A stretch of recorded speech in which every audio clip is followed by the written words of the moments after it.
Ward number 18માંથી Bharatiya Janata પાર્ટીના ઉમેદવાર તરીકે અમે આવ્યા છે. ભારતીય જનતા પાર્ટીના મોવડી મંડળે અમારી પર વિશ્વાસ મૂકી અને અમને ટિકિટ આપી છે.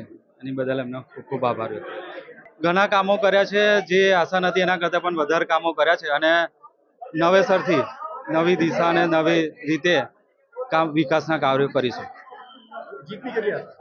ચાર કમળ જીતશે. કોંગ્રેસ પાર્ટીએ મારા પર વિશ્વાસ મૂક્યો છે. છેલ્લા 15 વર્ષથી હું કોર્પોરેટર તરીકે જે સેવા કરું છું, લોકોના દુઃખ સુખનો ભાગીદાર બનું છું. મારી સાથે જે વરુણ માળી, એના દાદા માળી સમાજના આગેવાન હતા અને વર્ષોથી કોર્પોરેટર તરીકે સમાજની સેવા કરીને ઇતર સમાજ આજુબાજુ વિસ્તારમાં જ સેવા કરતા હતા. એ જ પ્રમાણે અમારા સુખદેવભાઈ કાચિયા, એ કાચિયા સમાજના પ્રમુખ હતા, સ્ટેન્ડિંગ કમિટીના ચેરમેન હતા. એમના પુત્ર અમારા એમના ઘરેથી ટિકિટ વૈશાલીબેન કાચિયા પટેલને ટિકિટ આપી છે. પ્રિયંકાબેન જે મકવાના છે, બધા યંગ છે, ઉત્સાહી છે ને એમનો ઇતિહાસ રહ્યો છે કે એમના પરિવારમાંથી સેવા જ કરતા આવ્યા છે અને જે પ્રમાણે 15 વર્ષથી જે અમે સેવા કરતા આવ્યા છે એ જ પ્રમાણે આ લોકો કરશે.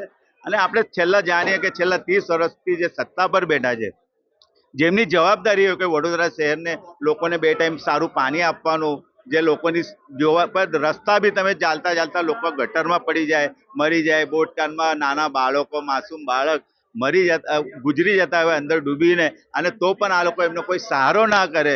એવી સરકાર, એટલો બધો અહંકાર આવી ગયો છે. દરેક વસ્તુમાં 50 રૂપિયાની સિસોટી હોય, એના તમે જોઈ શકો છો કે 3-3 હજાર રૂપિયા મૂકે. એટલે સ્મશાનમાં બી આ લોકોએ ભ્રષ્ટાચાર કર્યો છે. એટલે એવી સરકારને પરિવર્તન આ વખત વડોદરા શહેરના પ્રજાએ નક્કી કર્યું છે. અને ખાસ કરીને વોર્ડ નંબર 13ના તમામ લોકોએ અમને આશીર્વાદ આપ્યા છે અને ખાસ કરીને કીધું કે આ વખત વોર્ડ નંબર 13માં કોંગ્રેસની પેનલ આવશે એવું નહીં.